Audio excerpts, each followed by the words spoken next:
Okay, then we're gonna go ahead and get started. Wholeness to everyone. Honest. Mm. We're gonna start, family, on something that appears to be new, but it is actually an extension and an elevation of what it is that we have been talking about in the uh, last several sessions. And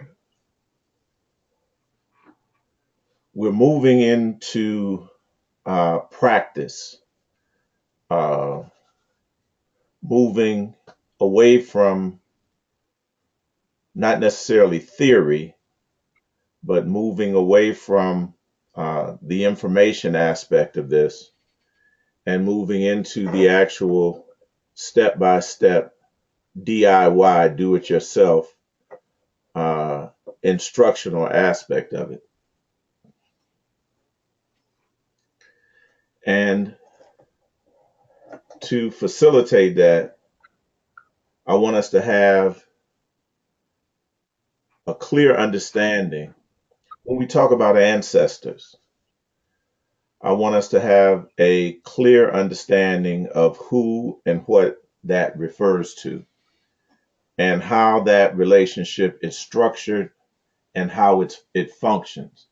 Because when we start to talk about this, it along with anything, any concept or idea that is new, it's unfamiliar to us, and then we can get off into an area where things get to be spooky and there's a cause for apprehension. So we want to be as clear as possible when we talk about the ancestors. We want everyone to be crystal clear on what that is and how that relationship is structured, and again, how it works. All right. So I thought I'd begin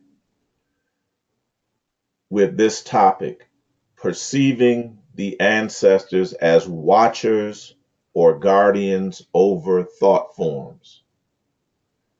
Perceiving the ancestors as watchers or guardians over thought forms. We all know, and we've all have been familiar with the phrase and the adage, where attention goes, energy flows. And we're going to augment that a little bit and say, where intent and intention and attention goes, thought energy flows. Where intent and attention goes, thought energy flows. Because now, see, we want to begin this discussion on what a thought form is.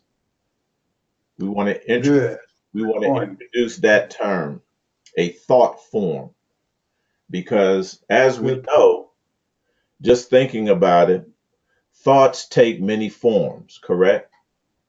Yeah. Thoughts take many forms. So we want to begin to conceptualize what a thought form is.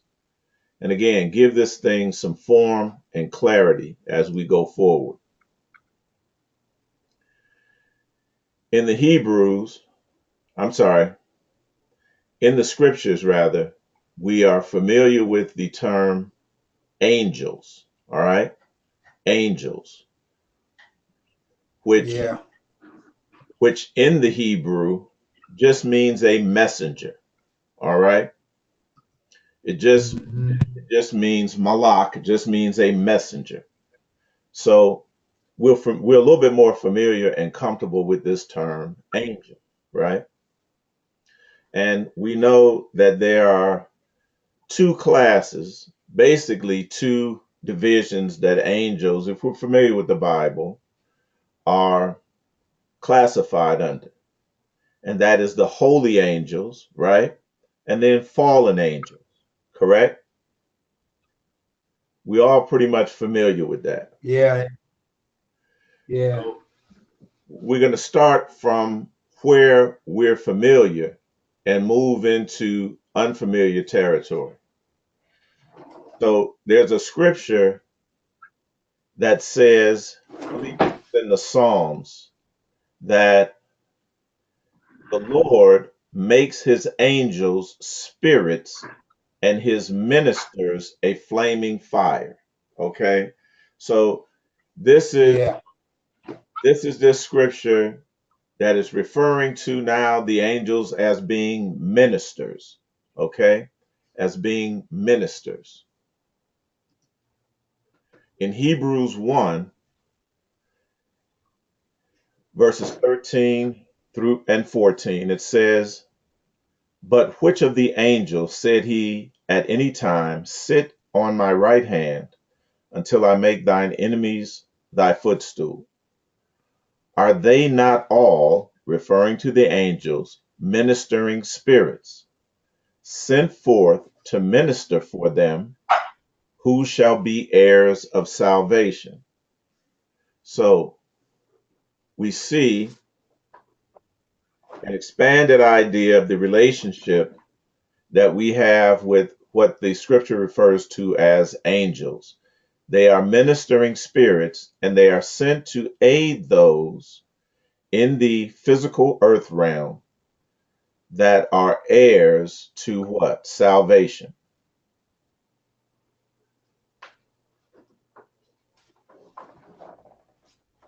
Now, again, I've classified them as watchers and guardians because the term watcher is a biblical term, it is a biblical classification. And the word watcher in Aramaic is the word irin, irin. And we get the physical country, the name Iran, Iran, Iran is directly related to this Aramaic and Hebrew word Irin, Irin.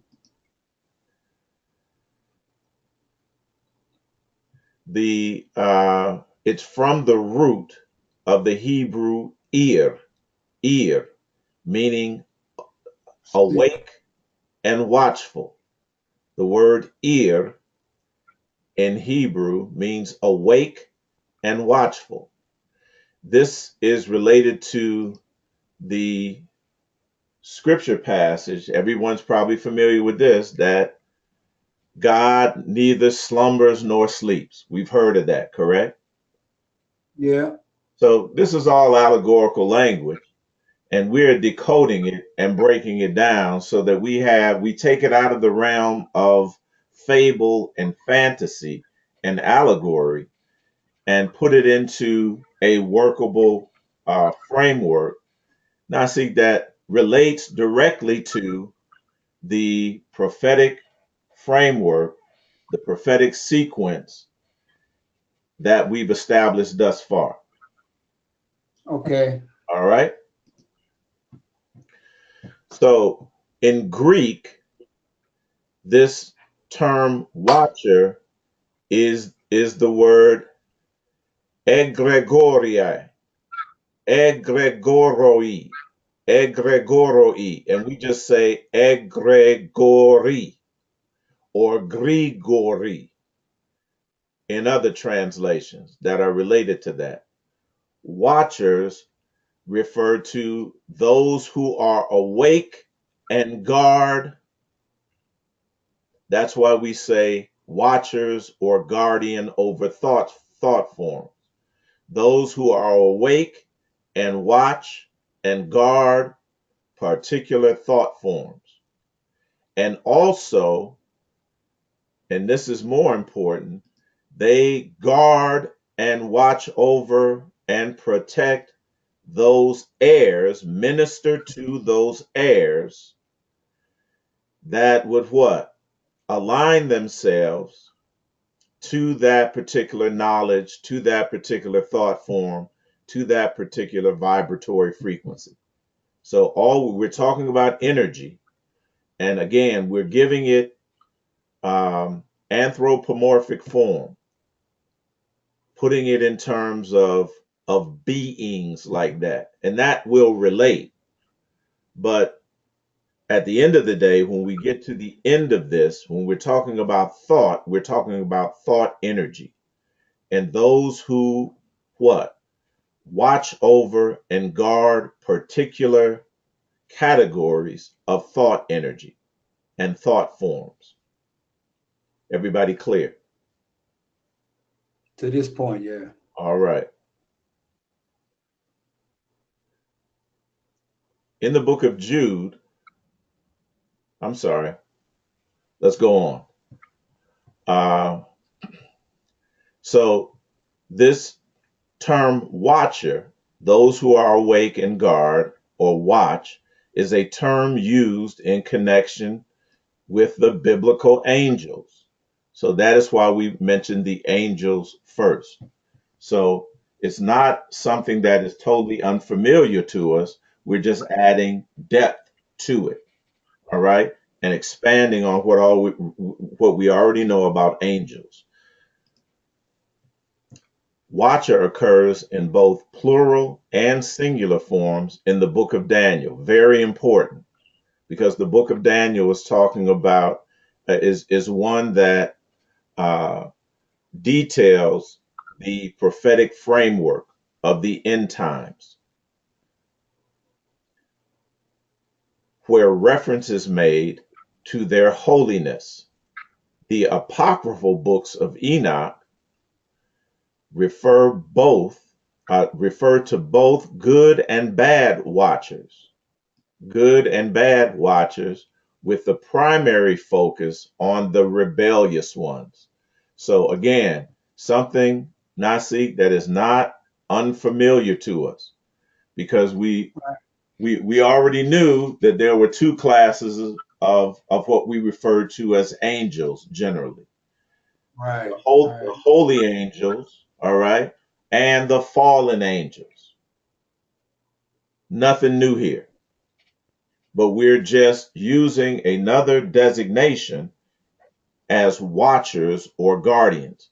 Everybody has heard of guardian angels, but we're not Yeah. familiar with the term watchful angels. But those two things are related. All right. The book of Jude, I will therefore put you in remembrance. Again, though ye once knew this. And we're going to understand that many of the things that we perceive as being new, that we already know. And it hasn't been any different so far in the study. How that the Lord, having saved the people out of the land of Egypt, afterward destroyed them that believed not. And the angels, which kept not their first estate, and the angels, which kept not their first estate, estate meaning their first charge, in other words, their first duty, which is to be what? Watchers and guardians, right? Yeah. Is to be watchers and guardians. So if anybody is familiar with the military, if it's your duty to watch, all right, especially during wartime, but if it's your duty to stand guard and watch, and you fall asleep on your watch, you can get court-martialed. Yeah. And in times of war, you can get hung for that.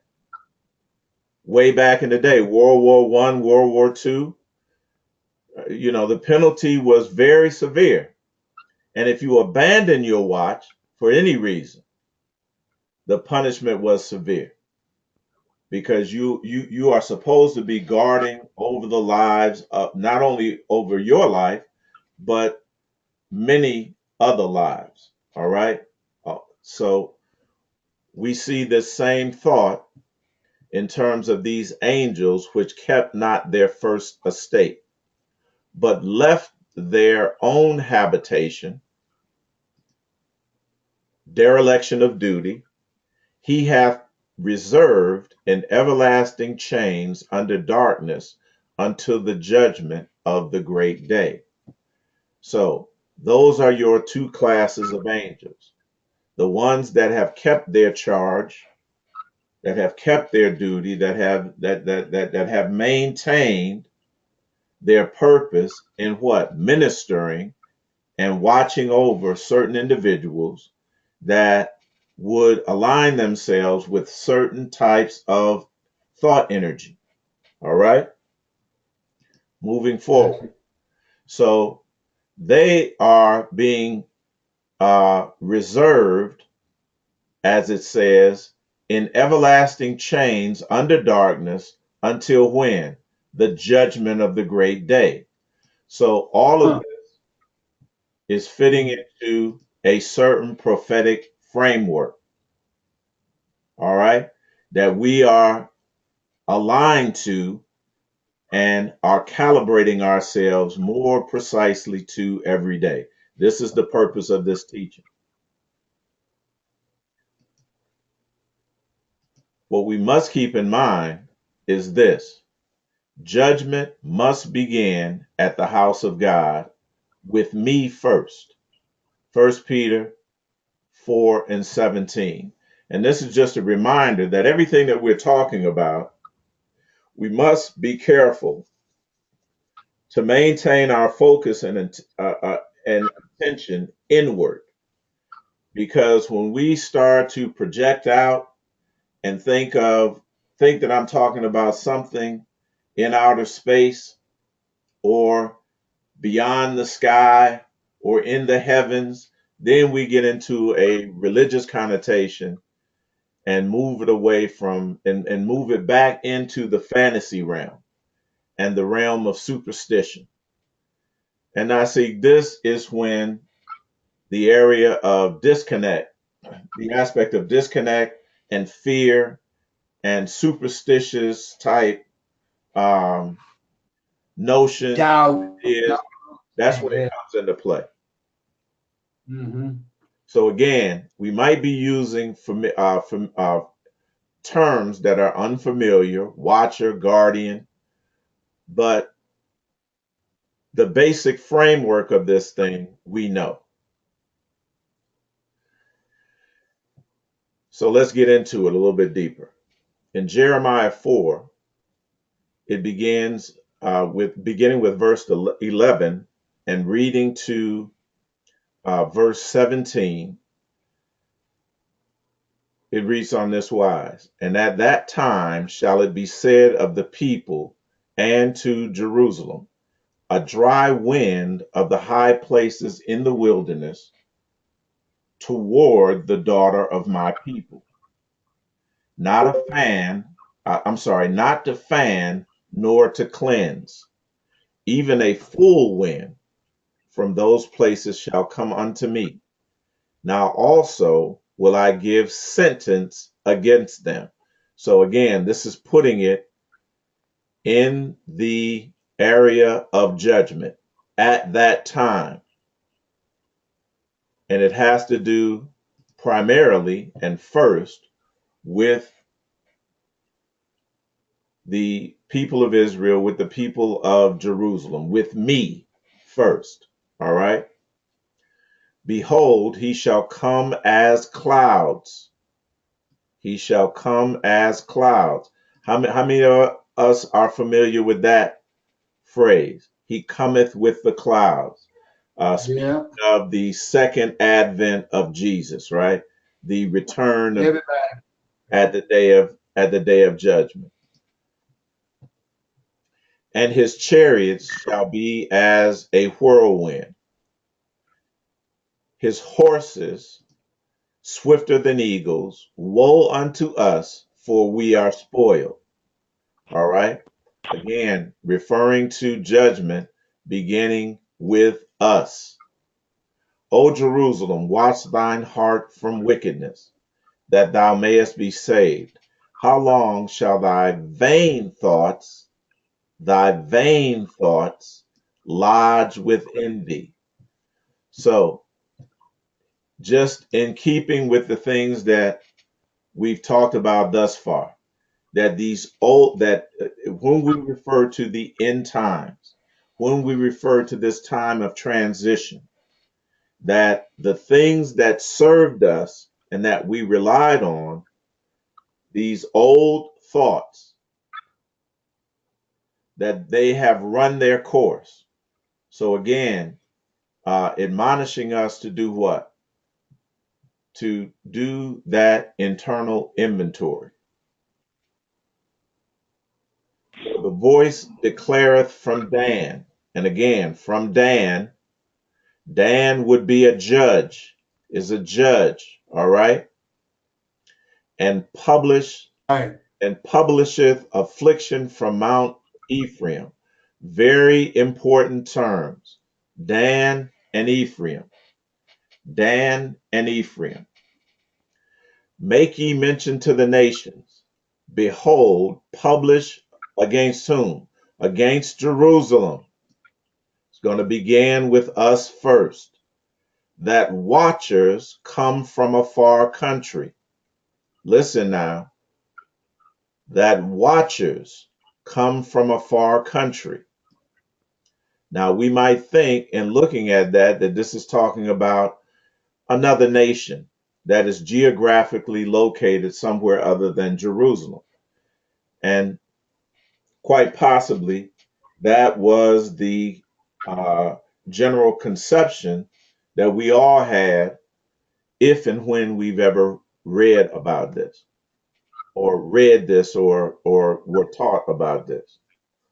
But we're going to see that this is far from the case, that watchers come from a far country and give out their voice against the cities of Jerusalem, of Judah, rather, of Judah. So Judah, Jerusalem, this is all talking about judgment, referring to judgment beginning with us first. That this is in other words, it's an internal thing. It refers to internal work that each of us must do. The word watchers, and again, this is a word that we become familiar with within this prophetic end time framework, is the word natsar. Nezar is the word natsar, which means to guard, to watch over, to keep, to preserve, and guard from dangers. Also, to observe, to guard with fidelity, or to guard loyally. And it also has this idea in mind to keep secret. And this is very important because when we talk about these thought forms, when we talk about this specific knowledge, it is knowledge that has been kept secret, knowledge that you are not familiar with. So what we're doing is taking you from a point of familiarity and then connecting you with what? New thoughts, new things that are unfamiliar, things that have been kept secret, that have been kept concealed, that have been kept hidden. But you're familiar with them already because this is the way that it was designed. We all on the same page still. Yeah. Okay.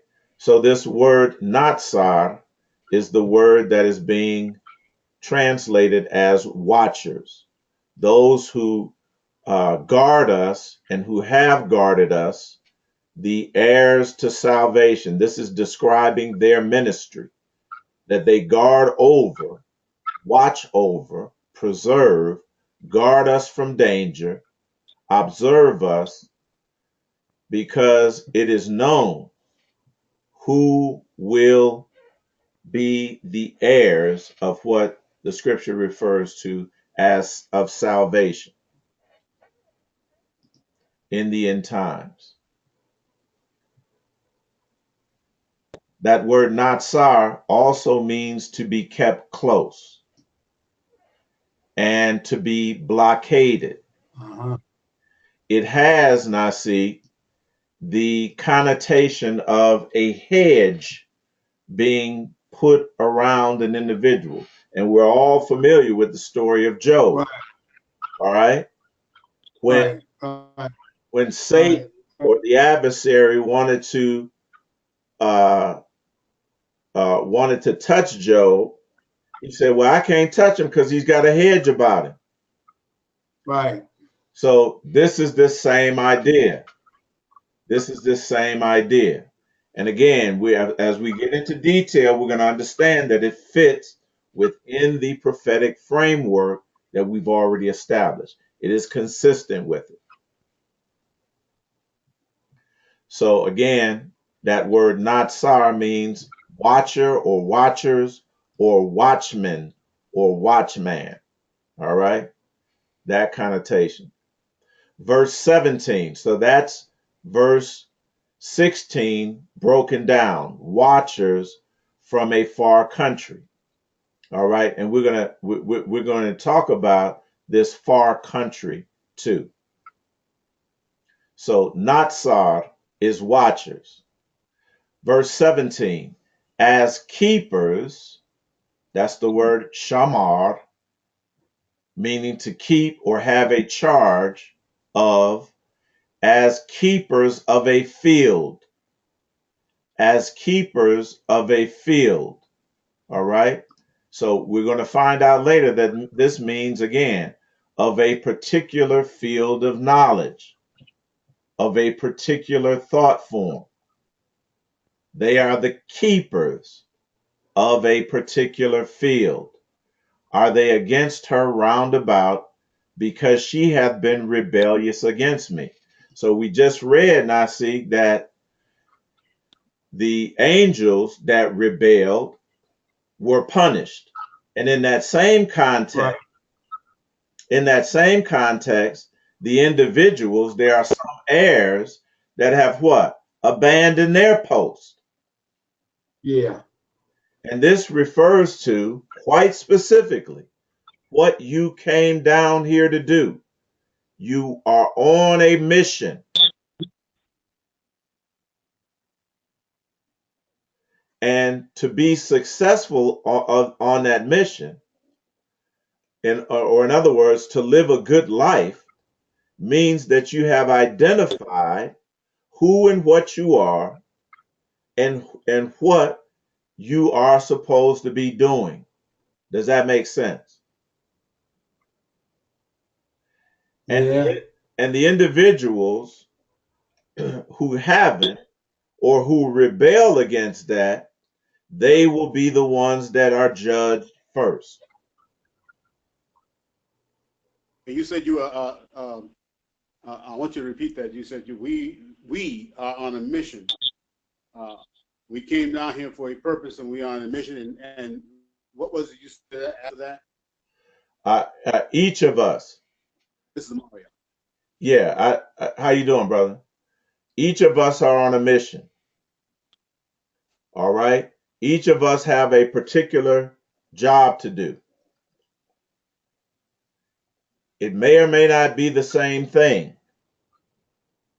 However, just like in a war, any other project, individuals have specified roles to play. So, uh, uh, you know, to have a successful life and a good life, to define your life as that, is that you have what? Understood who and what you really are from an essential standpoint, from the standpoint of essence, and that you've identified very specifically what it is that you're supposed to be doing and how to go about accomplishing it. So, these keepers are keepers of a particular field, and a field refers to a particular branch of knowledge, study, or sphere of activity or interest. So again, referring back to what I had said, that we manifested or emanated into this realm for a specific purpose at this particular time. And our job number one, is to what? Align ourselves with that particular uh, purpose, with that particular intent, and what is going to aid us are these watchers, these keepers, these ministering angels, these guardian angels. Are we all clear?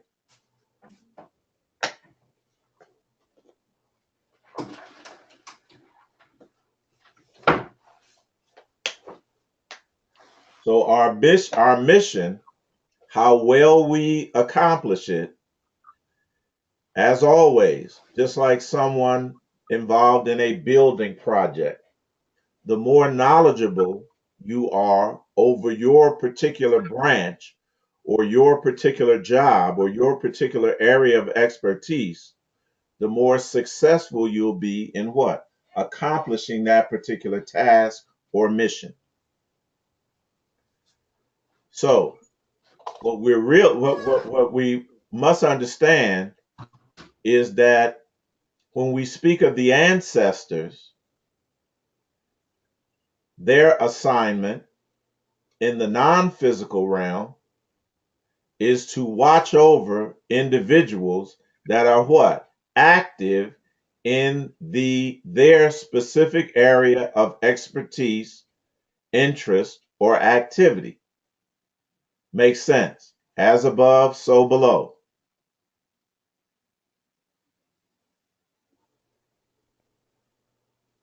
So when we look at these representations of the ancient tree of knowledge and the ancient tree of life, same tree, it's only one tree, we see a representation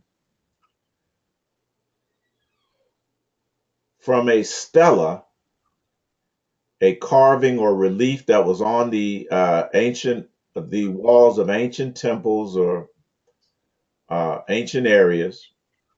We see these a representation of our ancient ancestors, mistakenly um, translated or called gods. These are energetic forms, energetic signatures that reside over certain areas of knowledge. The tree in the middle represents the tree of knowledge and the tree of life. So certain areas of knowledge that connect with certain activities of life down here in the earth realms.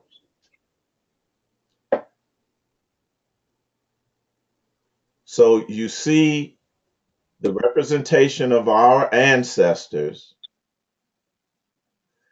and the symbolism is that they are watching over, guarding over, attending to specific branches and areas of what?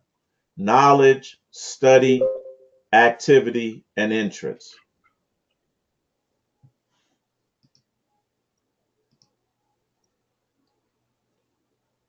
And again, we see this throughout the different cultures. The tree in the middle and the representation of the so-called gods or guardians or watchers watching over, attending to the tree and specific branches of the tree. This is a consistent representation.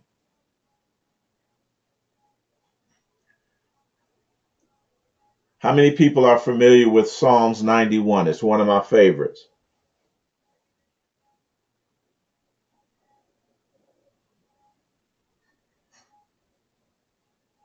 Anybody else?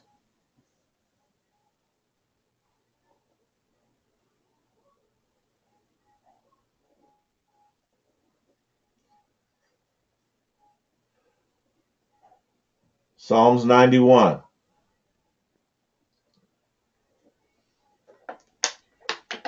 No one's familiar with it. Okay, well, let's get familiar with it. Game, we're familiar with it. Okay, good. Can we read it? Nah, I'm just gonna go out. Just want to know if anyone was familiar with it. Like I said, it's one of my favorites. Reading from Psalms 91, Hey. verses 10 through 13. There shall no evil befall thee, neither shall any plague come nigh thy dwelling. For he shall give his angels charge over thee to keep thee in all thy ways. They shall bear thee up in their hands, lest thou dash thy foot against a stone. Thou shalt tread upon the lion and the adder, the young lion and the dragon shall thou trample underfoot. Now, we're all familiar. We all could probably tell stories coming up where we were protected, that we throughout life, we were protected and guarded. And it was very noteworthy because a lot of us shouldn't be here. And we know very specifically that something was watching over us. Clear? Oh, yes, very clear. Absolutely. So we're going to add clarity to this. Many of us are familiar with when we look at the figures on the bottom, many of us are familiar with this representation of the guardian angel, a kind of, how can we put it? Neither male nor female representation with a flowing robes and the wings, holding a cross with the halo on his head. That is our usual, the vision of an angel that we were programmed to understand and to become accustomed to. However, the representations to the right and the left are the prototypes for this particular symbolic representation of a guardian. And it is clearly feminine. We saw the movie Black Panther. They kept that consistent. That feminine energy, what? Guards over, watches over, and protects. We all know that. That inherently, that is what a mother does and will protect her offspring and her children with her life. The most vicious attacks in nature is when someone walks up on or walks in the area of a mother lion or cougar or bear or raccoon, personal experience, with their young. And they become agitated and active very quickly. They might give you one warning before attacking. So we know that inherent, innate in this feminine energy is this aspect of a guardian, a watcher, or a protector. A mother can be involved in a conversation, I've seen it before, on a porch, and it's activity going on in the neighborhood, and one child cries and she don't pay no attention to it that much. But if it's her daughter or son or granddaughter or grandson, she knows the difference. That innate ability to observe. So this is the feminine energy, the feminine energy. And although we're more accustomed to the representation of the angel in the middle, the representations again to the side, what we refer to as the Black Madonna, and we're going to understand that that's um, a misinterpretation as well. We're not familiar with these figures, but they are actually our signs. They are actually our symbols. And again, when you look at this figure,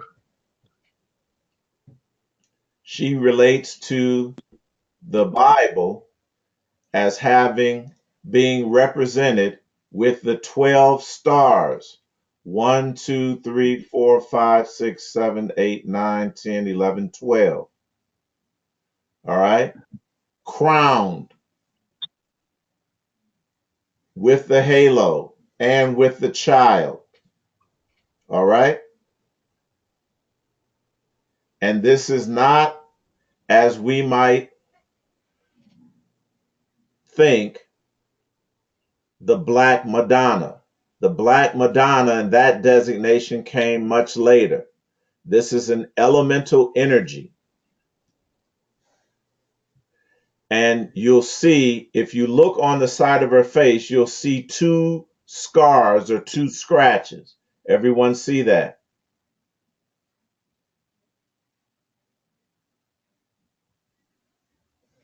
And you're going to see this, and I know this is a little bit darker, but you're going to see the same two scars or scratches on the right side, our left, the right side of the face of this figure as well.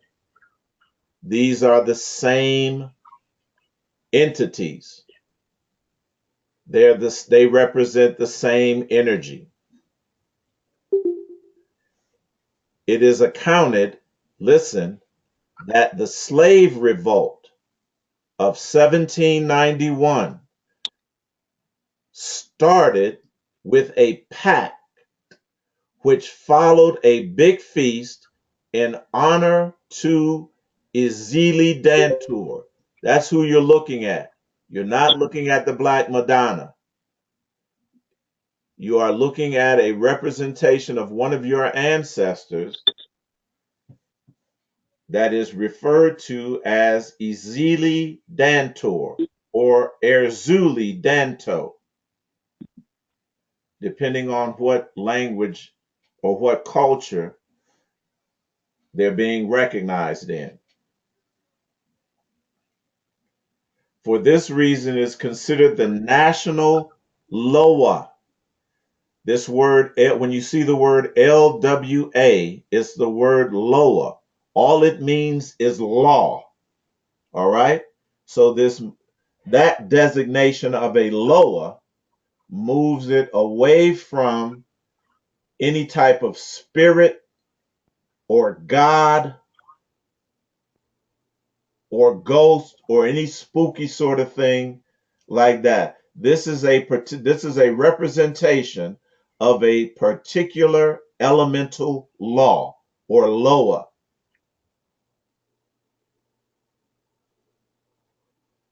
An energetic signature that has certain properties and characteristics, considered to be the loa of vengeance and revenge, made it to be popular among single mothers during the 1980s and 1990s in Haiti and the Dominican Republic. So this is an energy that is still in use, that is still being aligned with. Certain people are aligning with it. And our ancestors in Haiti used this energy to revolt and rebel against their oppressors. Did it work? That's Yes. the question you have to ask yourself. Of course it worked. Yes, it did. In Haiti, it did work very well. Absolutely. So we have to understand that this is not something that is spooky or airy fairy, or that we are talking about elemental energies here, that if you work with them according to knowledge, you'll be successful in doing what? Relieving oppression off of you as well in your freedom struggle. They can aid you in your freedom struggle.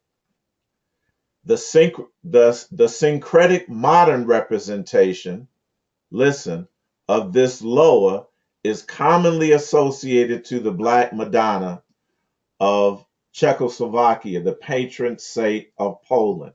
And this is also used by the oppressors because it is the most sacred representation of what they call the Black Madonna. But they know what it is and who it is the same way that I do. All you got to do is look at those two scratches on her face, and you know that this goes back to a much, much uh, more ancient character and figure.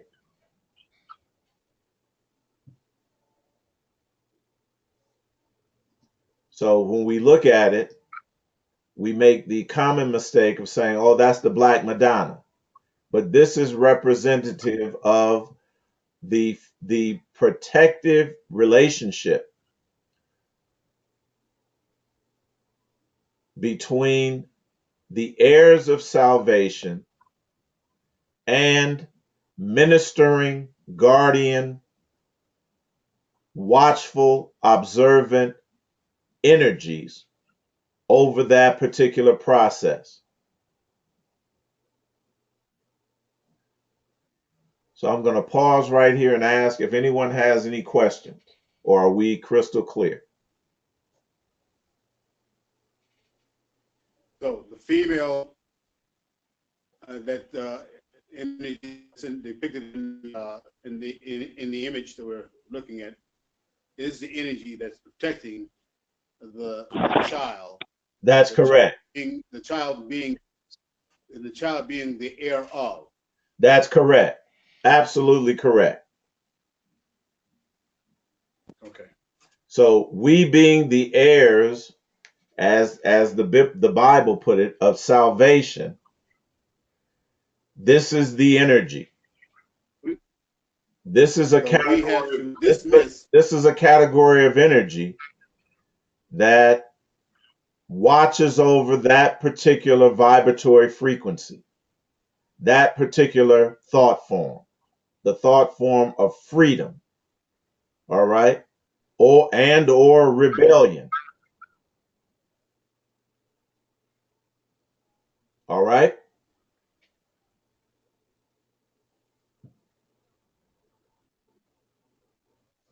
All right. Moving on. We're going to make the connection now to the ancestors by taking a look at the prophetic family or ancestral tree. And again, we talked about this before in previous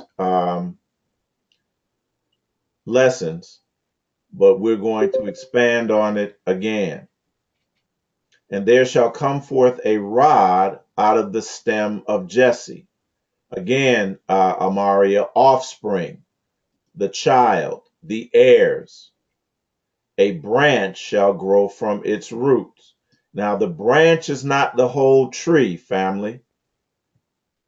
The rod, the stem, is not the whole tree. So we're talking about a specific branch here that is going to come forth first. Remember, there is an order and a sequence to this yom or area or age, particular age of judgment. It must first begin with those that what? Are not keeping their estate, that are not performing what it is that they came here to do. Same way it happened with the angels. So there's a certain category or a certain energy that is going to rise first, and it will be characterized like this: that the Spirit of the Lord shall rest upon those individuals, the spirit of wisdom and understanding, the spirit of counsel and might, the spirit of knowledge and the fear of the Lord. And they and shall make them or him of quick understanding. Why? Because we're right at the end. And those individuals, they can't be slow because there are others behind them, following behind. And we got to clear the path first.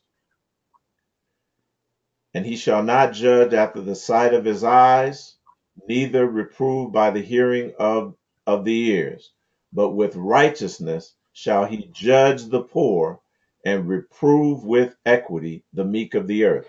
Will the meek inherit the earth? Correct. They shall be the heirs. But there's an energy that must go first. And he, the seed of the woman, shall smite the earth with the rod of his mouth. They will be active in judgment. And with the breath of his lips shall he slay the wicked. Now, I want to show you all, because we've touched on this before. I want to show you a representation of this energy, because as we'll see later, this Star Wars epic is based very closely on the particular knowledge that we are decoding today and that we are making ourselves aware of. Hold on just one second. Okay.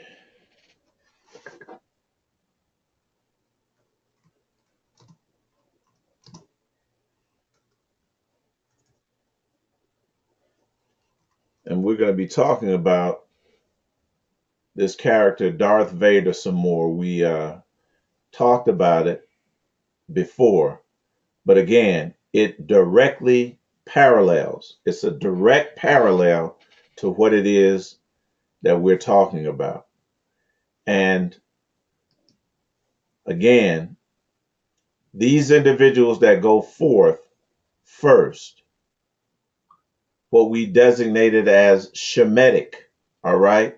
Shemitic in previous classes, will not only be teaching about this and using their mouths as a weapon to what? Smite the earth with the rod of his mouth, and with the breath of his the breath of his lips, he shall slay the wicked.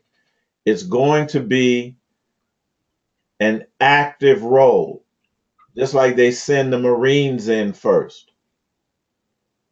This energy is going to activate individuals in a posture of judgment, vengeance, war, rage. All right. So we're going to watch the final scene in the Star Wars mythology again, because this is very closely based on our ancient mythology, and watch Darth Vader. The rebel flagship is disabled right now, but has received transmissions from the surface. Prepare a boarding party. Yes, my lord.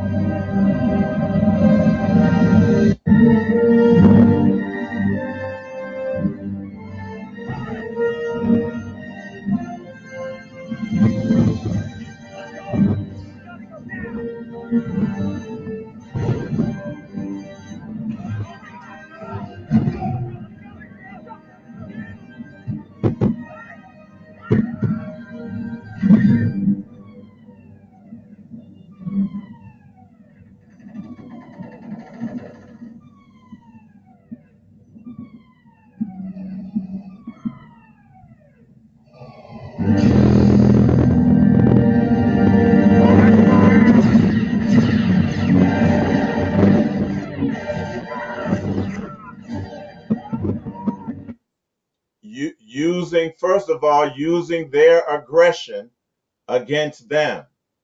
As they fired, it came back on their heads and destroyed them. In other words, they destroyed themselves in trying to destroy and prevent this dark energy, dark matter energy, from accomplishing what it came to do.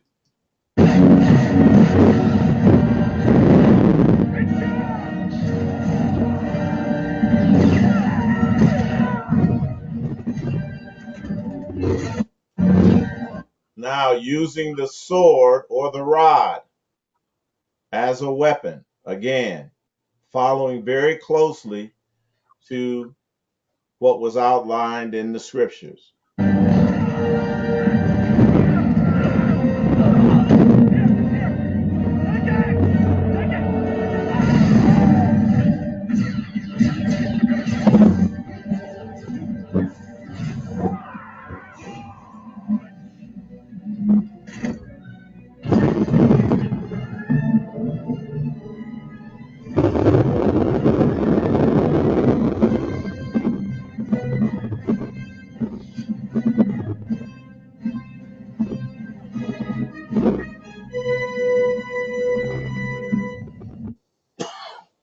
So we'll end it right there. And again, we're going in order to expand upon and clearly explain this, we're going to be looking a little bit more in depth at the Star Wars mythology, because understand, they know our science, and you're going to see it. Once you understand the symbolism that they use is based on our ancient symbols, uh, Darth Vader as well, you're going to understand that it fits this whole Star Wars mythology, fits like a glove into the prophetic framework that has been established by our ancestors.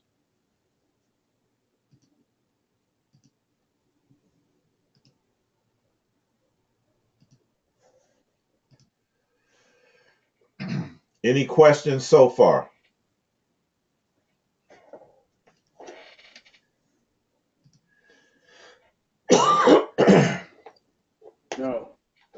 Okay, good. Again, this word branch, referring to the heirs of salvation. The Ezeli Dantur is holding the branch in her arms here. That is the child, the branch, the stem that grows out of the roots. Again, the word branch, family, is the word natser. It's the word natser.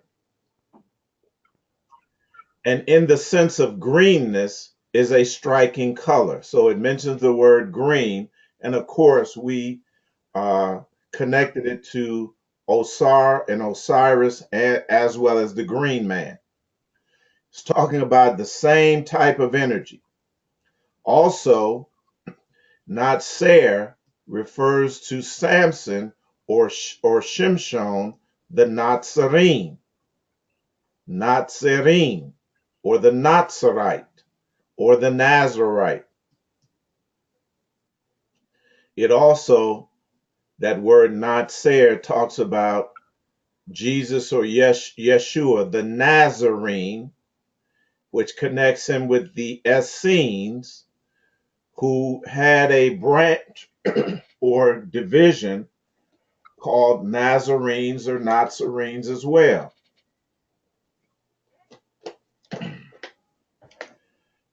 Samson was this kind of destroyer figure, revengeful, raging. And the character of Jesus in his second coming is a destroyer as well. Also, Osiris is not coming back to preach and to negotiate, but is this destructive energy as well. Now, getting to the details of the ancestors or the elders and how this idea of the elders being what? The watchers and the guardians over thought forms, how this specifically developed. When we look at this figure, Al-Qadir, remember we said that the Shemitic energy is always first. Al-Qadir, it says here, is first among the what? Unseen beings. You all with me? He is first among the unseen beings and guides who are among us. Again, the scripture says that we have entertained at times angels unawares. And again, I'm sure we each have a story, a testimony that we can give where these individuals came along at critical points of our life to give us guidance. Al-Qadir is the first. The Shemitic energy is always first. The black goats are always first. They go out to pasture first. Darkness was always first. The guides and helpers who we are encouraged to call upon for help,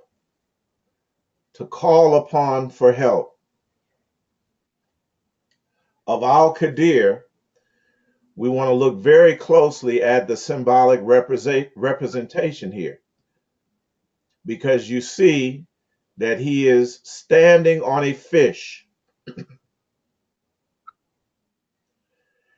and that the waters upon which he stands represent the junction of the two oceans. The ocean of exoteric knowledge, we're going to find out that that is the upper part of the tree and is represented in the Star Wars mythology by Yoda, who represents the knowledge of the age of light that we're currently in. The exoteric knowledge is the knowledge that he is standing on. Esoteric knowledge, the knowledge that is below, the knowledge that is hidden, the knowledge that has been kept secret and reserved until this time. That is the knowledge that we must tap into. And the legend says, and they found a servant among our servants to whom we had given mercy from us and had taught him from us direct knowledge. That is the category of knowledge that we must all be seeking. Pure knowledge, direct knowledge, elemental knowledge, uncut knowledge, the bomb.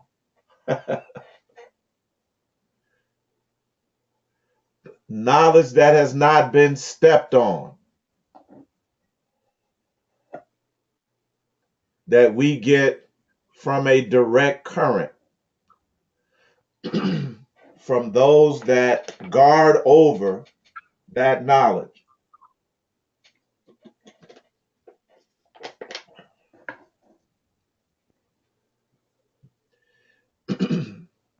And the direction now is to go directly to, you don't have to jump through any hoops, go through any initiation or traditions or rituals or anything like that. Some of us may enter the mystical paths without being initiated by a living master. Again, all of us have this potential. And we know these things, but we have to transition from one ocean to the next ocean. From exoteric knowledge, that is the low-lying fruit that most of us are aware of rather, and familiar with, to esoteric knowledge, that is the knowledge that, again, is not necessarily in a book. It is inside all of us. We came here equipped with it because we had a specific mission, a specific duty or duties to perform in this end time period. So this is what Al-Qadir represents, the green man. And again, Darth Vader is another representation of that knowledge.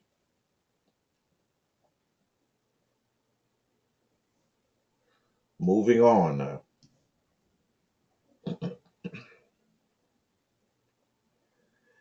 In the book of Isaiah,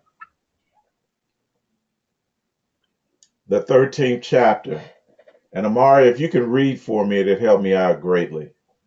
Isaiah, the 13th chapter, verses 1, and read 1 through 4, and then pause when you get to 5.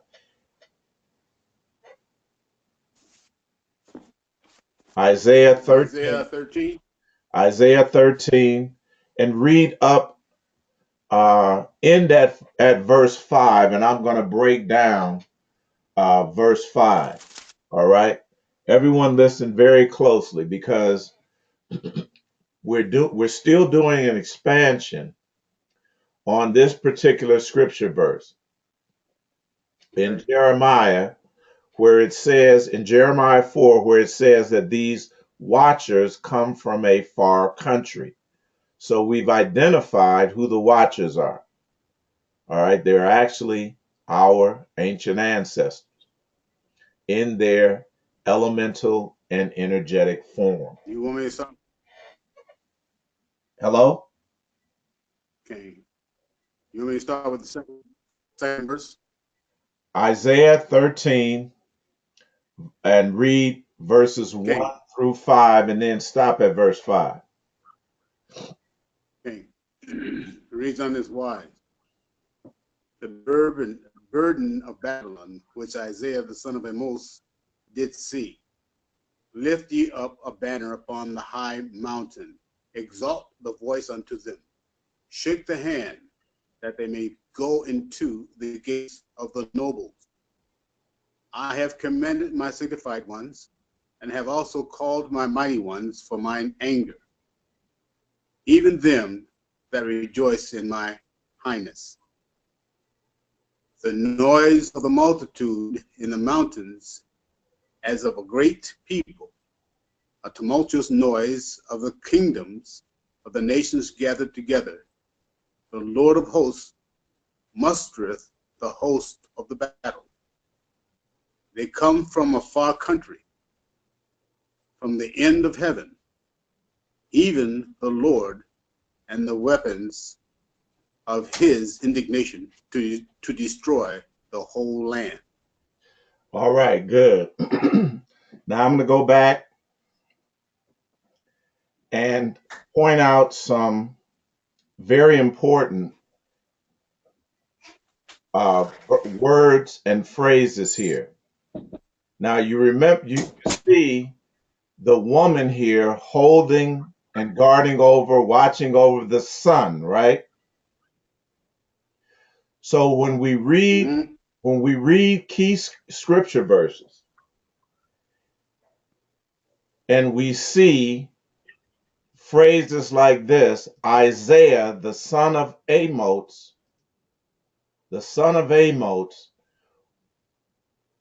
when our ancestors show us these things, we are to pay particular attention to the son of whom? Amos, or whatever the father's name is, because it's going to be very instructive to the overall context. Amos means to be strong, alert, courageous, brave, stout, bold, solid, hard. It's from a prime root, amatz, meaning to be determined, to make oneself alert, to strengthen oneself, to confirm oneself, to persist in, and to prove superior to. So this is like a command. And again, it is referring us and directing us to go inward, to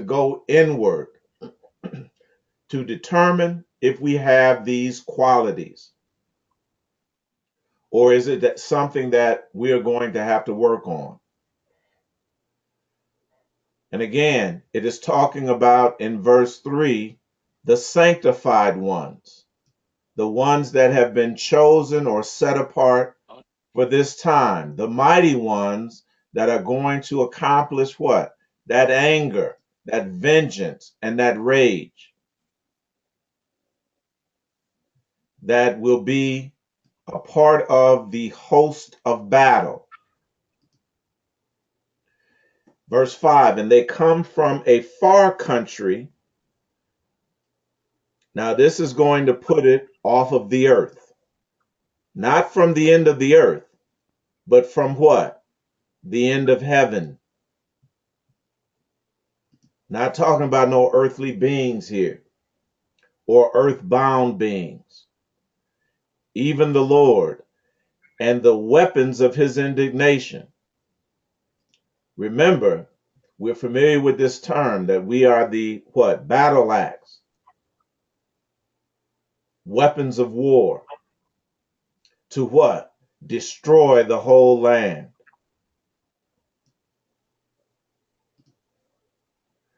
That word far country is the word, the term far country is the phrase rachot eretz. Rachot eretz. All right? Rachot is referring to not only a place, but distant ones. All right? As you see it here, distant ones in terms of distance and time. In other words, in terms of time and space. Distant ones in terms of time and space. Obviously referring to individuals that are no longer within the time frame, the time space spectrum or framework. The root of rachok is the word rachak. To be, to become far, to become distant, to be removed, to go far away. And we already have the contextual designation, what? From the end of heaven. Eretz is a particular district or a region, does not necessarily always refer to the earth. And more importantly, Sheol,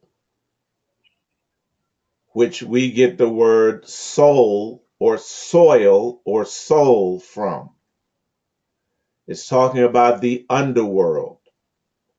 And it is giving you a very specific point upon which you can direct your attention inwardly to the soul. And what does that mean? It says underworld, or the area of your subconscious. And again, it's talking about space or distance. And that space is inner space, not outer space. All right? Inner space, not outer space. Thus, the phrase rechok eretz is referring literally to a distant, remote, or far off land or world relative to space and time. In other words, outside of the space-time continuum, at the end of heaven. A distant relative, we've all heard that term, correct? Is a relative that has been separated, is far away, or to whom you are not immediately connected. So it's talking about that phrase, it's talking about those distant relatives that what? Represent elemental energetic signatures or areas or spheres of activity that are what? Coming into, again, ascension at this particular time of the end.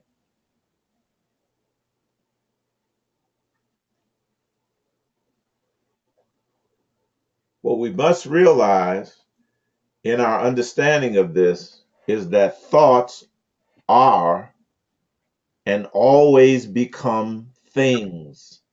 Thoughts are and always become things. On a quantum level, that is a non-physical or non-material level, waves mysteriously transform into and exhibit the behavior of particles, that is, things or matter. When being observed, that is, attended to, and seem to behave based on intent, that is, the expectation or the will of the observer. They're referring to this as new science. This is nothing new to our people. We've been establishing thought forms and fields ever since we've been here. The only time that we were not, to uh, greater and greater degrees, was when we failed, and when we became unconscious, and we knew we had planned for that. So again, in the ascension, we have to connect ourselves to the proper energy, the proper energetic signatures, the proper thoughts. Wave particle duality. Wave particle duality is a concept in quantum mechanics that every particle or quantic energy may be partly described in terms not only of particles, but also of waves. We're talking about the dualistic nature now of energy here as it's manifested. It expresses the ability of the classical concepts, particle or wave, to fully describe the behavior of quantum scale objects. And again, as above, so below. Thoughts become things. Thoughts become things. And what it is that they become is directly related to the intent, expectation, or will of you as the thinker of the or the observer of the thought. Albert Einstein wrote, "It seems as though we must use sometimes the one theory and sometimes the other." So again, there is a science for what? And knowledge for exoteric knowledge. And a time that we were under the dominion of exoteric knowledge, or the age of light. The age of darkness is coming, so we must begin to familiarize ourselves and apply that knowledge that relates to esoteric or hidden secret knowledge. This is all in conjunction with everything that we've talked about thus far. Eitai, Yes, sir. I had to step out for a moment. I'm back. I would just need to ask a question All right. because I missed question. In the age of light, we are saying that knowledge is exoteric, and in the age of darkness, it would be esoteric. That's what That's we're correct. saying. That's right. Uh-huh. And you all remember when we decoded the Black Panther, that ES, esoteric, that Right, that ES, Eric Killmonger, right? I'm sorry, Eric Stevens, for the right, Killmonger character, right? yeah. It's all consistent. And it just makes sense because if you're Yeah, talking about things being concealed and hid, and we think about how melanin functions and absorbs everything, that's it correct. just makes sense to be hid as opposed to it being revealed. So you can see how this reverse ritual was played. And That's correct. again, I'm glad to hear this because this verifies what I had just said about how the inversion of what we now are calling ourselves sons of light, which is incorrect, you know. That's correct. That's correct. Right. Yeah. So that I'm sorry, that SES, right, Right. is it refers to the id. So, and the id refers to the is what the ancients called the underworld. All right, the underworld. So again, the much detail in terms of where when we say intent and attention, where intent and attention goes, energy flows. See, now we know exactly where to direct it at inwardly, and Yeah. we're going to improve on that as well. So Albert Einstein says that it seems as though we must use sometimes the one theory or exoteric knowledge and sometimes the other, esoteric knowledge, while at times we may use either. We are faced with a new kind of difficulty. We have two contradictory pictures of reality. Separately, neither of them fully explains the phenomena of light, but together they do. So,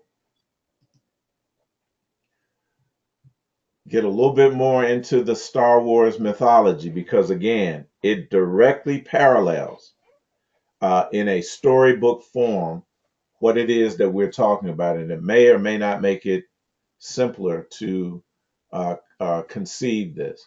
So, again, Yoda, and we'll put this, represents exoteric knowledge.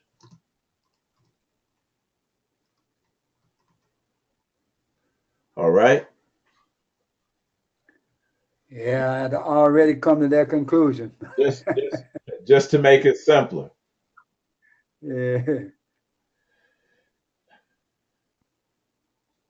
He represents the knowledge of light particle energy. Now, it was a Right. time, it doesn't mean it's evil, but Right. it's a time that you use that light particle energy knowledge, and there's a time when it's another age where it becomes what? Obsolete, Yeah. Right. because you're moving from the age of light into the age of darkness. Right. Yud, that's what Yoda begins with, is the 10th letter of the Hebrew alphabet.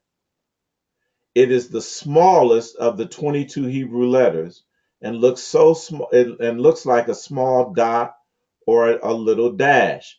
So he's the smallest Jedi. So they're telling you that he represents the little dot or the dash. He represents the quantum particle. Everybody see that? Yeah.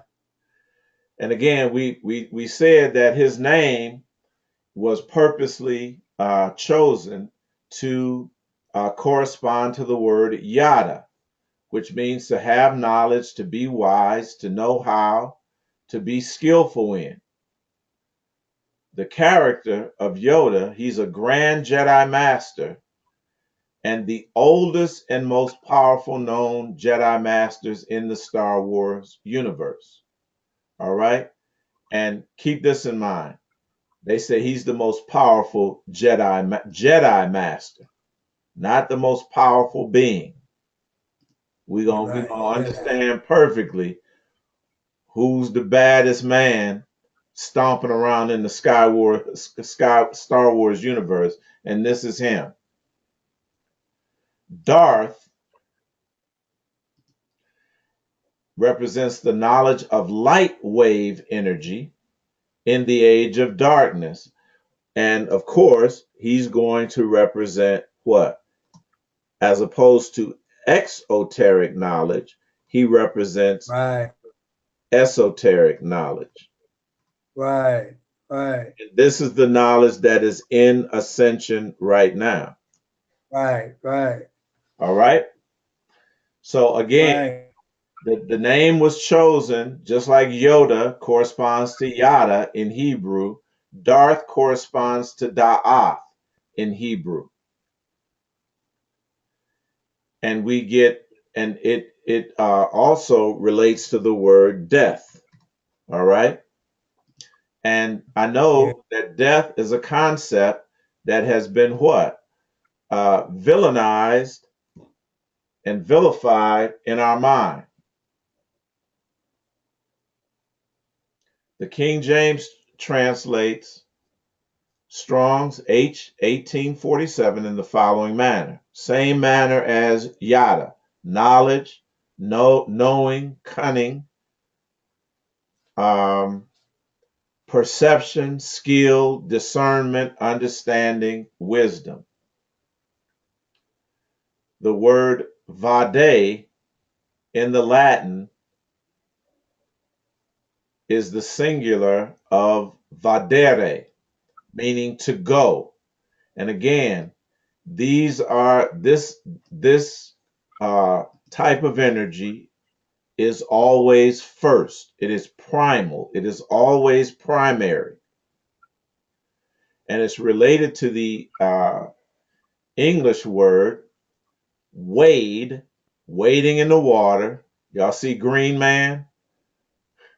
Wading Mm. from the exoteric knowledge, riding the fish. Now see, dancing in the water, not getting wet. Yeah. Right. He's up above it. He's not involved in either one. Where if you know when exoteric knowledge is on the rise, he was over Right. on that side. But the transition is moving from the exoteric to the Yes. esoteric. So again, he's wading in the waters, and that's what the English word wade means, and it means to go forward or advance, to proceed, always proceeding first, always advancing first. All right, to wade Yes. across, and again, it is connected to the biblical allegory. Again, to Shem, we're going to see this more perfectly, and the son of Shem, Eber, which crosses over. So these things are consistent, I see. The word Vader is also a variation of the word father. The word Vader is also a variation of the word father. Thus, the father of knowledge, that is Darth Vader, or the father of dark, concealed, hidden, occult, esoteric knowledge, or the dark, concealed, hidden, occult, father of knowledge. And this perfectly corresponds to the green man, who's a representation of our ancestors, as what? The first among the unseen beings, the dark beings, the concealed beings, who do And that. Eitai, Uh-huh. would not that the concept of the green man by going forth being also, a indication or of a beginning or a springing forth or a new beginning, etc. Absolutely. That's why green, Absolutely. it's the beginning or the head of the year, Right. right? When everything is green. All right. Right. So yeah, excellent catch on that one. So, and see, they tried to fool us with Yoda, making him green. Yeah. But again, the little. I mean, but we catch this stuff. We catch this stuff. And then Yeah. what do? We reverse the reverse ritual and use Yeah. stuff just like we're doing now. Yeah. So, Eitai. yes, sir. Shalom, family, wholeness. Wholeness. Shalom. Shalom. I just had a question about the dot in the Darth Vader and using that word. Uh-huh. And I always notice, in Jewish mysticism, when they use the Kabbalah, most of the images, they have the Sephiroth that represents different things on there. But I notice they start hiding the dot, which is like in the middle. I was just wondering Yes, why sir. they did it. You know why they hide it, Bakuri? We're going to get into it. That is a great observation because they don't want us to transition. Mm. They know that that is the transition point to the soul, to the subconscious. And so they Right. remove it from the Sephiroth. But we know it's there. That's the little Right. technology that they do, brother. That's a good observations. Good observations. Excellent observation, brother. Hold on. They That observation I didn't get because it was breaking up. What was the observation again? okay. I'll show you if You want once me to repeat it? the in the tree of knowledge, the Kabbalistic tree of knowledge, Courier pointed out that they hide, and you can see it here. Can you all see that circle there? Let it down a little bit each time. The Da'ath Sephiroth should be right there. Right. They have it. Okay. They have it kind of sketched in, but it's not as prominent as these. Right. And it's, That's where that should be. that should be the Doth Sephiroth. Excuse me, family.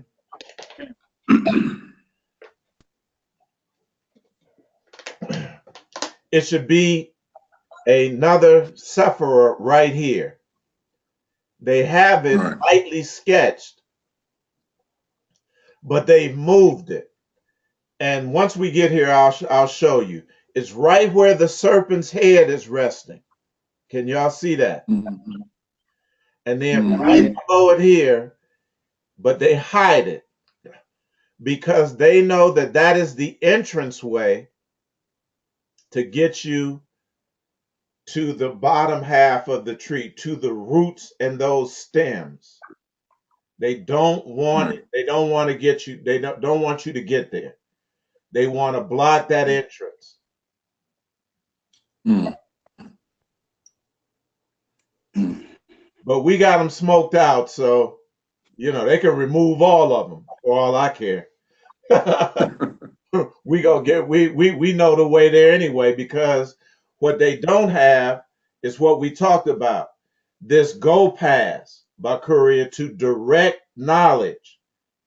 This is what we talking about. We don't have to go to them books no more. We go Right. directly to the individuals that originally opened the book and opened the books and wrote the books and then Mm. later sealed them. So we got a Right. direct line.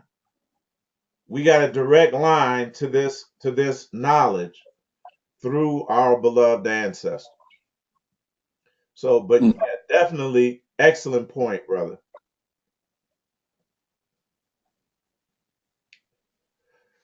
So, going a little bit further and understanding Darth Vader. Now, he is a Sith Lord. All right. Now, this word Sith, Bible scholars, reminds you of what name? Set. There you go. We're going to get into this detail because they've actually done the work for us. And we can enjoy a movie and get taught high knowledge as well. He was born Anakin Skywalker. Now, what does this name Anakin remind you of?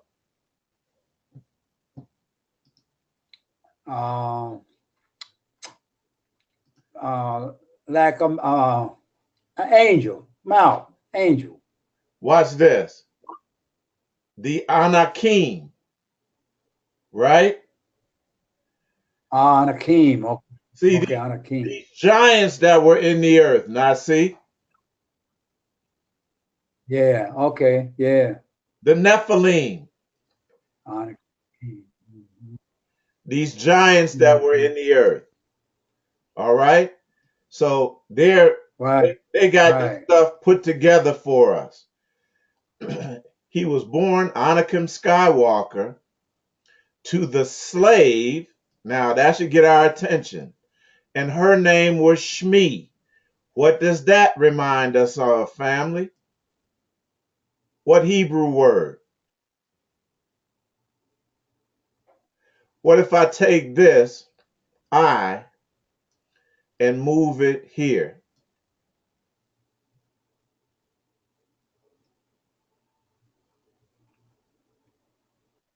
Shem. That's what we've been talking about. This is they didn't categorize the energy for us. And remember, this is all related to Natser through what? Shemshon. Are y'all seeing? Yeah, that's what I was thinking. So it Hmm. directly relates to everything that we've been talking about. So her name was she was a slave and she was Shmi. Now that you know they talking about one of our ancestors. And he was born of a woman. He's the seed of a woman. Anakim was conceived by midi-chlorians. He ain't have no father. Now see, Yeah, I see. the symbiotic organisms that allow individuals to touch the force. We know that's melanin. And he and his Yeah, mother were brought to the desert planet of Tatooine. Now, tattoo goes back to this ritual of ancient scarification and the healing of what? The flaw. Did I lose anybody? no, Now remember, this process of healing the flaw, when we look at the different lineages, Shem, Ham, and Japheth, the different types, the one that is always portrayed with the tattoo is Japheth.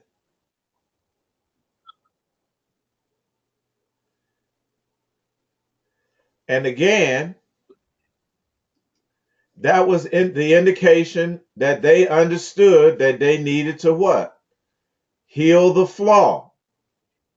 And again, it's related to the Black Panther epic, ritual scarification, tattooing, branding, represented by the healed whole son, Killmonger. It is all consistent because they are reading from the same sheet of music, the one written by our ancient ancestors. But again, in order to Nasi recode this, I'm sorry, decode it properly, like you brothers are doing, we have to be more and more familiar with our signs and our story. If not, we're gonna get yeah, it wrong. And we're gonna do what? Wind up tapping into the wrong energy and remaining stuck. So he was a Sith Lord, which relates to Seth. We'll talk about that. His name was Anakin, which relate to the Anakim or the Anunnaki. And we're gonna get right into that right now. And he represents this end time energy, after which we would have gone through what? The um the ritual, the ceremony of scarification and branding, that we will come out whole and be ready to what? Tear this thing down, burn it down. He and his Eitai, mother. just a Uh-huh. and I'm listening to you about tapping into the wrong energy. Uh, Tapping into the wrong energy can be, as you were talking about, attention, attent and attention, That's you correct. know, and you mess around and discern this thing incorrectly, and then you become committed to your wrong discernment as being correct discernment. You'll find yourself activating, you understand, the wrong energy and won't even actually know what can happen. That's Is that correct. what we? That's correct. That's absolutely correct. And it's got to be very careful through here right now. I can see that. That's right. And this is why we're doing it, because we want to be crystal clear. Crystal clear. It's going to be no guesswork. Right. This is and they've used our enemies, our oppressors, to carry this thing out for us and to Yeah. Yeah. outline. So all Yeah. we got to do is copy and paste. They've done an excellent job. We are this is a um, quote by this individual called Dark Plagueis, the wise. We are the select few who refuse to be carried by the force and who carry it instead. That's the mindset that we all have to have.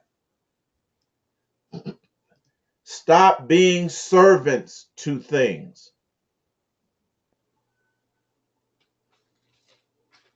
We are all children, but there comes a time when the child must do what? Grow up.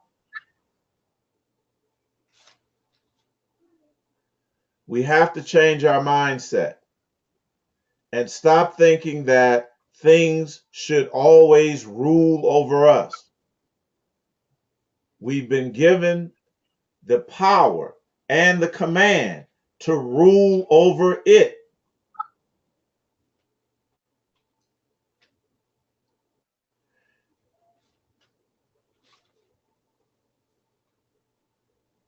So we are going to be the ones that carry the force, not who are carried by it. As a man thinketh, so is he. Okay, now see, consistent with our overall prophetic framework and structure. Dark Absolutely. Darth, Absolutely. Darth Plagueis mastered the art and science of midi-chlorian manipulation. So we already know who he is. He's Yakub. See, we're afraid because we're afraid to talk about Yakub the scientist and the invention of white people. But they know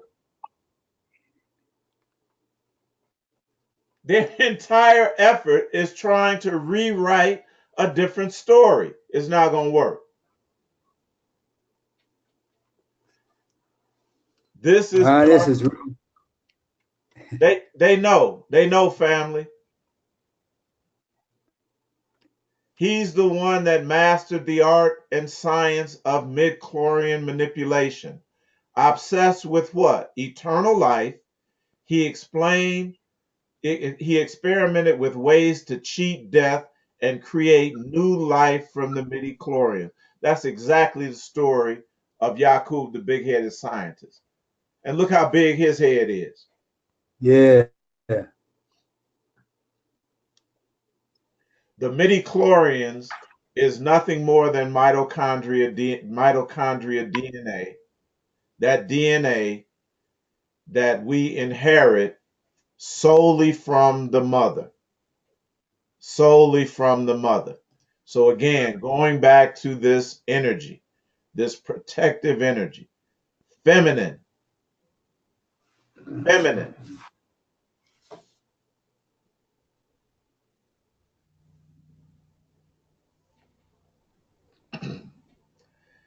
They are well versed in our science, in our knowledge.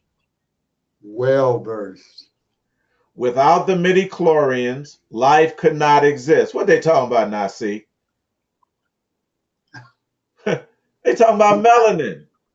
That's what I said. The melanin, right? Right. And we would have no knowledge of the force, of our Right. power, of our source. See, force is just source. It's what we call source. Source. Right. Right. All right. So they got it. They do this. Yoda, yada, da'ath, Darth, force, source. Like we can Exactly. go May ahead. I make a may I make a point here? This is really something here.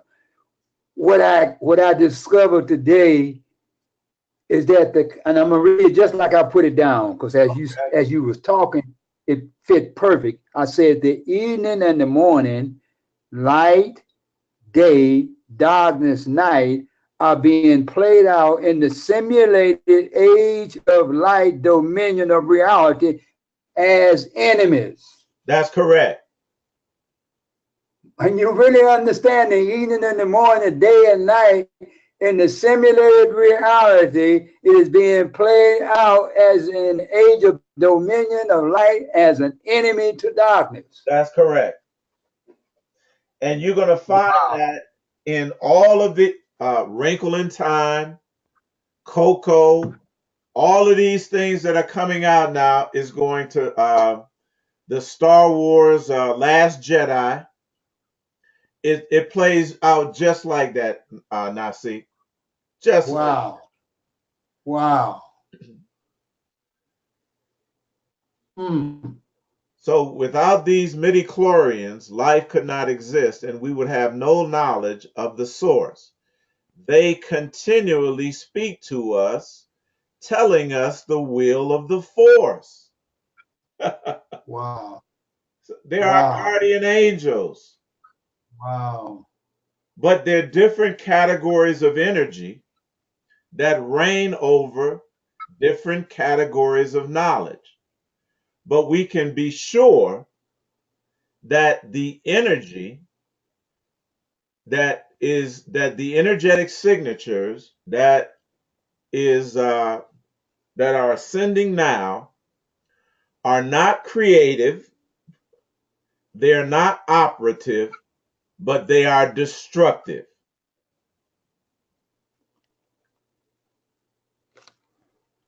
And when we get to talking about deceiving spirits,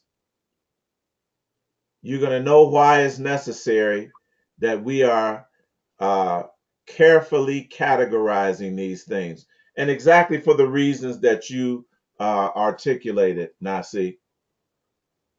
Yeah. They continually speak to us, telling us the will of the force when you learn to quiet your mind or to what? Put aside that knowledge of the age of light that keeps continually speaking to you. When you learn to quiet your mind, you will hear them speaking to you. And there are many people on this call that can what? Testify to that directly. This is not sci-fi.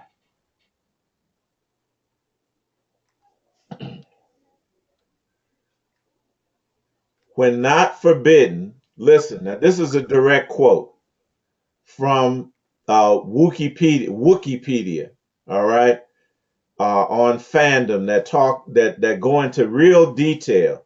And now see, there's pages and pages and pages of this information Wow.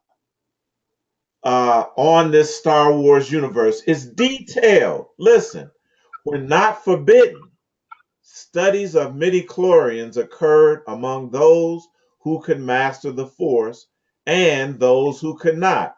Who you think he's talking about? The ones that could not, studying the midichlorians. Yeah. It's Right. the aberrant man. Right. There's can I say this? And that you will hear them speaking to you when you learn to quiet your mind. Sometimes you can accidentally quiet your mind and you hear them speaking. However, you will not understand the language. Okay.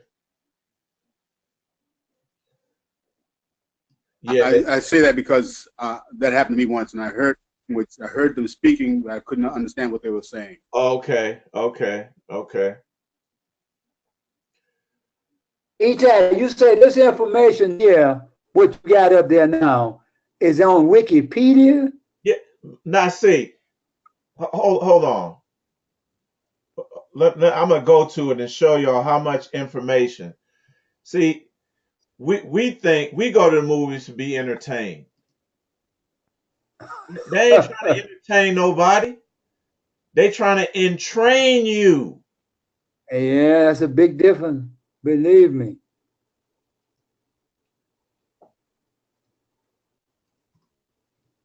Hey, it's an art. It's an art. They've learned it well. It is they have learned it well. See, this is on fandom, and you can go. They have the entire Star Wars universe laid out here. Whatever sub look, look how many hyperlinks that they have on just on this one paragraph that Wow. relates to um not only the characters but the whole world. They built a whole world. Wow. Science, but it's all based on our science. This ain't no joke. No, it ain't no joke. It's no joke. And look, different languages. Portuguese, Turkish, Italian, Latin.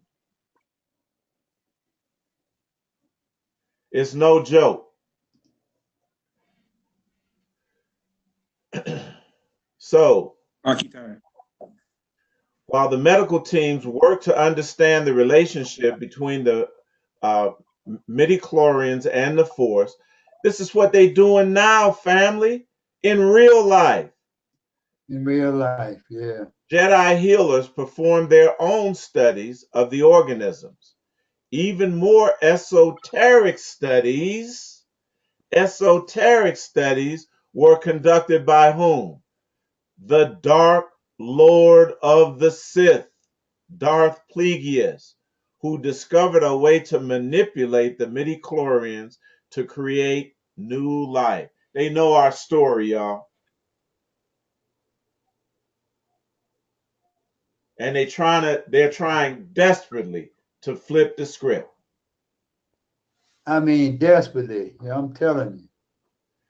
Now, again, focusing a little bit more on this Darth Vader character because it's so important that we know this particular category of energy. He says, and I quote, "They live inside me." Remember, he didn't have a father. He's the seed of a woman. Midichlorians are intelligent, microscopic life forms that serve as organelles. This term organelles is what they misidentify melanin with. They are, and so they know what they're doing within the living cells, existing in a symbiotic relationship with beings they inhabited. They talking about y'all, they talking about us, and compromising what? A collective consciousness among themselves. Present in all life, midichlorians are isomorphic on every planet that supported life. Midichlorians, in fact, were necessary for life to exist. They are also allowed they also allowed for a connection with the pervasive energy field known as the force. And we said that that's none other than our source, dark energy, dark matter. In sufficient numbers, midichlorians could allow their symbiotic organism to detect the force. And this connection could be strengthened by quieting one's mind. Are they talking about our science? Are they talking about Yeah. what we're doing now? Yeah. Allowing the midichlorians to speak to their symbiont and communicate the will of the force. Counts as low as 2,000 midichlorians per cell provided no sensitivity to the force. Well, now see, all we got to do is go to power versus force and understand that consciousness below not 2,000 but 200, you're not living. Right. So they say 2,000 midichlorians. An average human had less than 2,500 per cell. That's an average. While mildly force sensitive beings such as Nova Steel had a count in excess of 5,000. According to Sith Lord Darth Tenebros, look at what they do with the word. Let's break this word down because that's Ebros or Eber. That's Eber. Right. They hid it in there. A Yeah. being, a being born with pure force might have a count of 15,000 or more, implying that most force sensitives did not have a count that high. Jedi had especially high midichlorian counts, and of them, Anakin Skywalker, Darth Vader, was said to have the highest ever recorded, 20,000. and he's the villain. Are y'all seeing how they Akita, work this? They don't ever want you to what? Connect with that energy. Never. Oh, well, he's too violent. He's evil. Y'all hear what I'm saying? like, They're working a reverse ritual. They are always going to make the real hero or Heru the villain. They got to do it. They got to do it. Killmonger. It Killmonger the same way, but it's talking about the same energetic signature. Listen to this. Anakin Skywalker, Darth Vader, was said to have the highest ever recorded, 20,000, even higher than Jedi Master Yoda. Now, if you didn't get into the mythology, you would automatically say, "Oh, Yoda's the good guy." So I kind of vibe with that energy. I like him, the little guy, the little green guy. He's fighting for the good guys, and you didn't missed it. You didn't tapped into the wrong spirit, the wrong energy, the wrong energetic signature. That is what? Trying to maintain the status quo order of the exoteric light age. Akita. Kane. Um, it's another observation. This is the first time I'm seeing this midi-chlorian and the definition of it. And the word midi, by me being a musician and working in the studio, I always know MIDI, to be a musical instrument, digital interface that has anything to do with interface of activity within MIDI instruments, which is musical. Wow. But I'm thinking vibration. So I'm looking at this. Why would they call midi-chlorian? Right. It's just something that just, Right. just And you know, and again, we know that that besides being light sensitive, melanin is also what? Sound sensitive as well. Right. Vibration. Vibrations.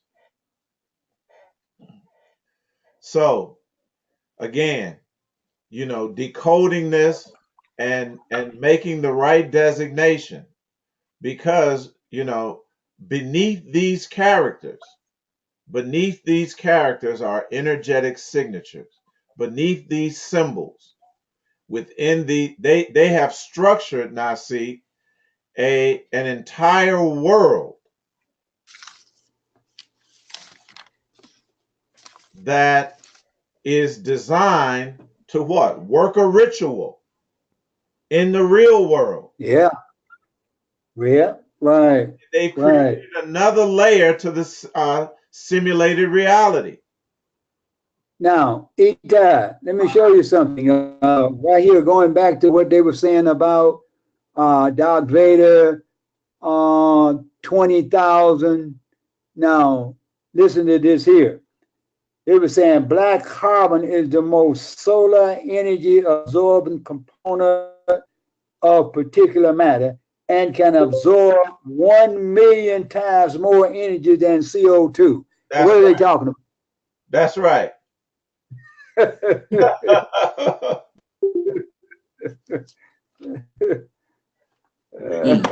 We got to know this, family. Now, Yeah, I'm going to get into an area right now that everybody is familiar with that they took from, uh, you know, the current age. Though tested for, uh, though tested for, midichlorians did not usually figure into medical treatment of most beings. That is true today with melanin, and they were linked to no known pathology. Chemicals used in medicine, such as anesthetics. Remember, we were anesthetized. Oh, Could thin midichlorians, which is exactly what it did. We lost our connection to our power. We had to, in order to submit ourselves to that healing process. If it was vital they be preserved, a being could be operated on without anesthesia. The drug bata, on the other hand, was thought capable of boosting the effects of midichlorians, enhancing the individual's force sensitivity. This is what they are doing in modern science now, desperately trying to find something that is artificial, that is synthetic, that they can take, or it could be injected inside of them to enhance their connectivity with what? The source. An organism that had been an organism or person that had been grievously injured and unable to be kept alive through medical treatment could be infused with blood rich in midichlorians, forcing an organism to stay alive when it would normally die. That is their whole plan. They know yeah, that they're dying, y'all, and they're trying to find a way to tap into, you know, just with the Henrietta Lacks gene. That's right, what they're right, talking right, about. They're talking about that science, curing other diseases with what we have, forcing an organism to stay alive when it would normally die, as was the case with General Grievous. However, this would not transfer any of the blood donors' force sensitivity. Kept them alive, but it did not make them catch what we got in abundance. Y'all got to hear this. They talking from modern times. The Sith virus, known as the sickness, here we go, known as the sickness or the flaw, could alter midichlorians with an infected individual. The Sith Lord Darth Dreer devised as a means of immortality, the final step of which involved eating the living heart of a Jedi. How many people understand that these black boys and black girls are being found with their organs gone? Yes, there is. And there's rumors that there's an elite group of people that are what? Trying to eat the organs. Yeah, they used to show movies of that, so they doing it. That's right. Absolutely. So that they can what? Remain in power, not die out, and thus obtaining an infusion of midichlorians from the Jedi's blood. He was never able to capture, however, a Jedi with a sufficiently high midichlorian amount, a midichlorian count, rather, before dying. So they are serious with this, y'all. This ain't just no movie for entertainment like that. They are Eitai, working rituals. Go ahead. what do they define midichlorian as? Oh, well, it's actually mitochondria. The Mitochondria. Okay. mitochondria DNA. See, mitochondria chlorian. It's almost they Oh, just change a couple of letters. okay. All right. So it just refers is just referring to the inherent quality of melanin through what? The female. Through the female, not the male. Got This is how we are heirs. This is how we are heirs. How we become heirs, not through the father, but through the mtDNA, the mitochondria DNA of the female. They know this. This is why they're doing in the new Star Wars. This is why they have the black. They put the black brother in there and a love relationship with the aberrant woman. That's another way that they're doing this. That's their last ditch effort. Give us their women, so that they can somehow inherit that gene, somehow inherit that power. And again, an evening darkness night was first, and the morning light follows darkness, was the first yom.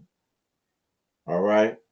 And what we do, family, is, we're going to go on and break this down, connected to Seth.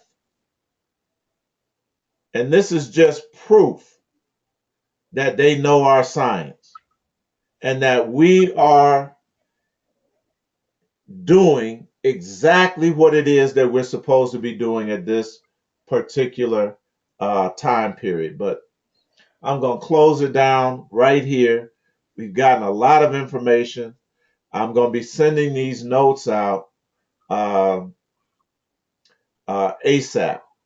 You should have them no later than Monday, and possibly sooner. But we are going into detail. This is being revealed at this time, exactly what it is that we have to focus our attention on. No guesswork. We're going to know to the nth degree what it is that we have to do, and understand exactly how to do it, step by step, family. So with that, I'm going to end it.